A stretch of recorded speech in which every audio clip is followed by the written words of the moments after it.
What's up, guys? So I know I haven't really been on social media as of lately, just trying to kind of get away, um, just from all that kind of stuff. But decided to kind of try something new, um, make a kind of like a YouTube channel based off of what's going on week to week, kind of like what I was doing on Instagram, but a little bit more in depth. Spend a little bit more time kind of going in detail of exactly what I'm doing. I'm still going to do Instagram, but it's going to be more kind of just more of my wellness, fitness stuff. And then YouTube channel, it's just weird just even saying that. YouTube channel is going to be more kind of in depth of all my doctor's appointments, how I'm feeling mentally, physically, spiritually, where my mind's at. And if you guys have questions, like answering questions like that. But what I'm going to talk about today is basically kind of how it all started. I was diagnosed in late August, and the way that they found it was actually pretty crazy. So for about 6 months, while I was going to EMT and fire school, I was constantly sick. Had a cough for about 6 months. I had pink eye probably 2 times during that 6 month period. Kidney stones, just always exhausted. And finally, my general doctor had done a blood test and noticed that my platelets went from like 180 to like 105. And thankfully she had emailed 2 other departments, one of them being oncology, to let them know what was going on. And so they did future tests. Well, a week later, I was going to take my EMT national test, and I wake up at probably 3 in the morning, and I notice I have like a little bite on my lower stomach, and didn't really think anything of it. My test was at 10 o'clock, and I couldn't cancel because it's about $85 fee to cancel. I was like, yeah, I'm just gonna man up and just do it. So basically, I got in my car, drove to Anaheim, took the exam, and drove back. Well, during that time period, as soon as I got in my car, I noticed that I was kind of losing it. I don't remember driving there. I don't remember taking the exam. I don't remember leaving, really. In fact, when I got home, I became so lethargic that my brother had taken me to the hospital. He had to talk to the nurses on staff, tell them what was going on. Come to find out, I was bit twice by a black widow. They kept me overnight, hooked me up on morphine, got a whole bunch of drugs going in me. And here for a long time, I thought that's the way they caught my cancer, was from the bug bite. But actually, it was from my nurse, or from my doctor, who had emailed a week earlier about my blood work. And so, thank you to my doctor for catching my cancer. But basically, I was brought in by one of the oncology doctors, who's my doctor right now, and basically told me, Ben, I really don't know how to tell you this, but you have multiple myeloma.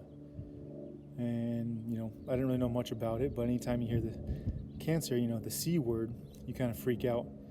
And it didn't hit me until I really got home. But basically, my doctor was like, it takes about anywhere from 7 to 10 days to figure out where you're at. But I'll call you or email you to come back. And not even 3 days, I get an email saying, "Hey Ben, I need you to bring your family in with you into our appointment. Can you come today?" So went in, and he confirmed, yeah, 100% sure that you have multiple myeloma, which is kind of cancer of your blood. Basically, what it is you're only supposed to have about 3 to 6% plasma in your bone marrow, and I had about 95, 96 in my whole body. And what that does is it prevents red blood cells, white blood cells, even hemoglobin to really develop, because there's so much plasma taking up the space. So of course, my CDC, everything was low. That's why I was so tired, because my hemoglobin, red blood count was low, just everything was low.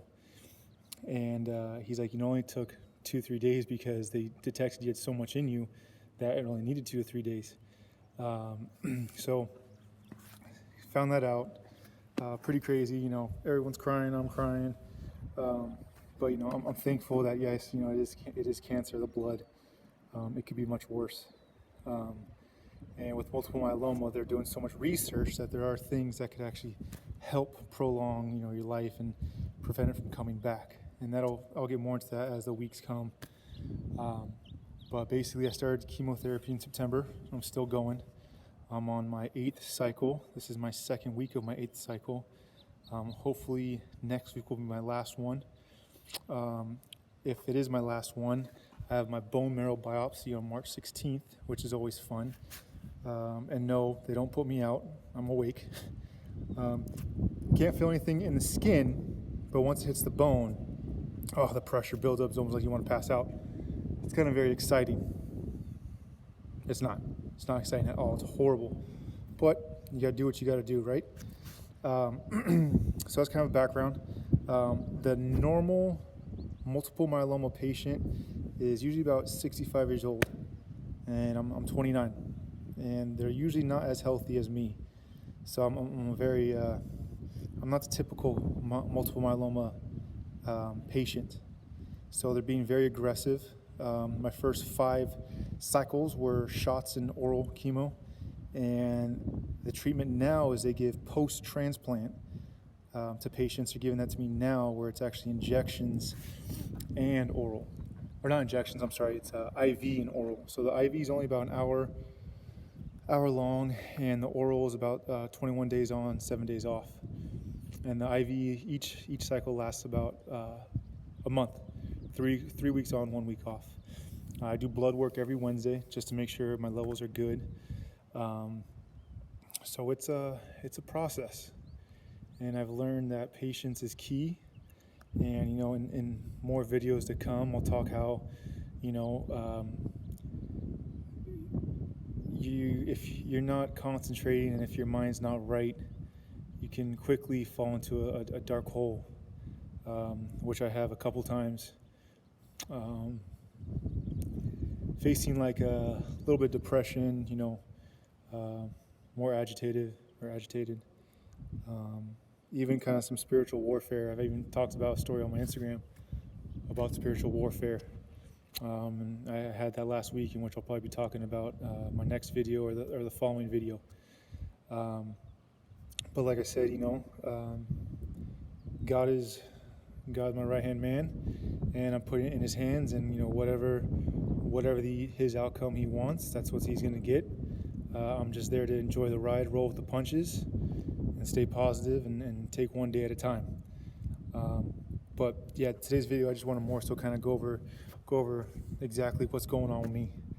And this also too, like I said, this will give people who are trying to see how I'm doing a little bit more clear picture, just because right now I'm not working, which is also driving me pretty freaking crazy.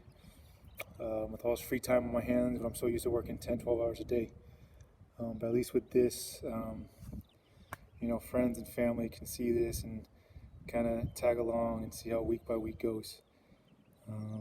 Other than that, it's first of many to come. Probably the next one's going to be probably Wednesday, going over how treatment went, as well as my workout programs. Like I said, everything that I can explain in detail, I will. So I look forward to you guys following me on this journey, this road to recovery. And I want to thank all you guys for your support and your prayers and the love that you guys send to me on a daily basis.